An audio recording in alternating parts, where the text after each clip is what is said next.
Russia has officially shut off the flow of gas to Europe, but it's not time to panic, at least not yet. What's up, guys? I'm Nobody Special, and as of 6 a.m. Central European Time today, Russia has shut off the flow of gas through the Nord Stream 1 pipeline into Germany.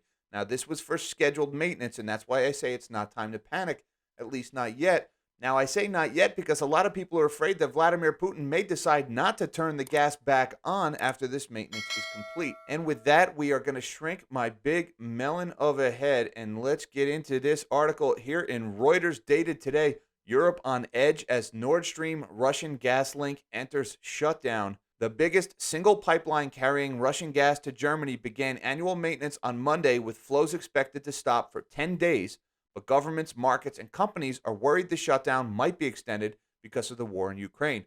Now, I want to emphasize that this was pre-scheduled maintenance. This happens every year around this time because this is low demand season for natural gas. During winter is when the gas is really needed.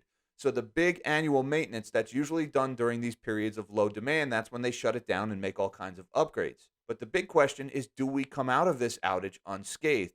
Reading on, the Nord Stream 1 pipeline transports 55 billion cubic meters a year of gas from Russia to Germany under the Baltic Sea, and maintenance lasts from July 11th to 21st.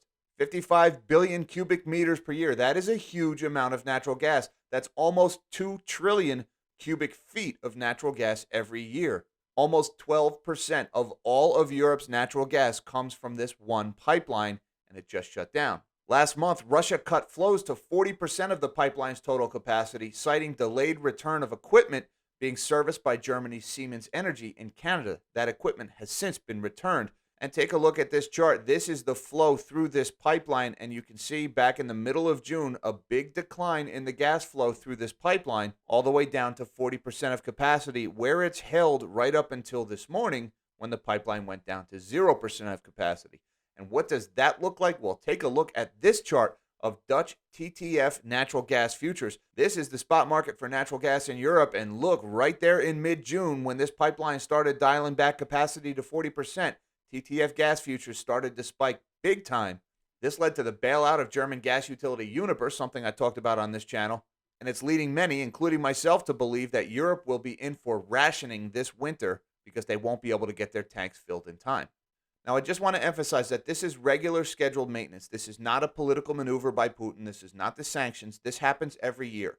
The real worry here, though, is that Putin will seize on this opportunity to keep the gas flow off while Europe is most vulnerable. You see, Europe is very vulnerable. They need to get those storage tanks filled before the winter heating season starts. Right now, those tanks are not holding enough gas to get Europe through winter. So if Putin decides to make a power play here and not turn the gas back on, Europe won't be able to fill those tanks, and it will be absolutely devastating to Europe's economy this winter. Why might they do that? Well, besides the obvious war in Ukraine and besides the sanctions, remember, Germany just killed the Nord Stream 2 pipeline, which they spent years building. It was meant to bring additional flow of gas from Russia into Germany. Russia paid for half of the construction. The Europeans paid for the other half. The pipeline was finished. It was ready to start running, and the Germans killed the project as retaliation for the war in Ukraine. Another reason Putin might decide not to turn the gas back on is because Germany is now looking to repurpose their portion of the Nord Stream 2 pipeline.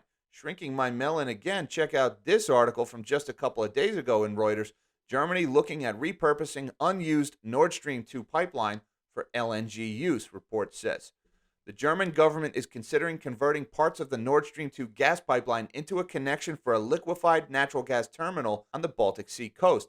An LNG terminal would be used to import American natural gas. Remember, here in the States, we have an abundance of natural gas, so we supercool it, liquefy it, load it on the ships, sail it over to Europe where they regasify it and sell it into their markets. Imagine you're the Russians. You spent billions of dollars building this pipeline just to have the Germans kill the project, then cut it in half and use it instead to buy gas from the Americans. Might that upset a guy like Vladimir Putin? Probably. Magazine Der Spiegel reported on Friday that the German Economy Ministry is considering expropriating the part of the pipeline system located on German territory and cutting it off from the rest of the pipeline. The report did not cite any sources. You know how I feel about anonymously sourced articles, but I felt this one was too important not to mention. Russia said it would be a matter for lawyers if Germany took such steps. So, long story short, there is no reason to panic right now. This is regular scheduled maintenance. It was going to happen anyway. But a lot of people in Europe are holding their breath because the pipeline is supposed to come back up on July 21st. We don't know if the Russians are going to seize on this opportunity to keep the gas shut off in retaliation for one of the many sanctions, the Nord Stream 2, the weapons to Ukraine, you name it, reasons why the Russians and the Europeans and the Americans are not getting along right now. And if the Russians decide not to turn that pipeline back on, it would be absolutely devastating to Europe's economy.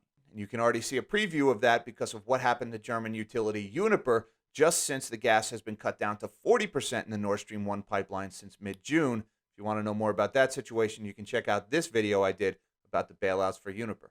Until next time, live small and dream big.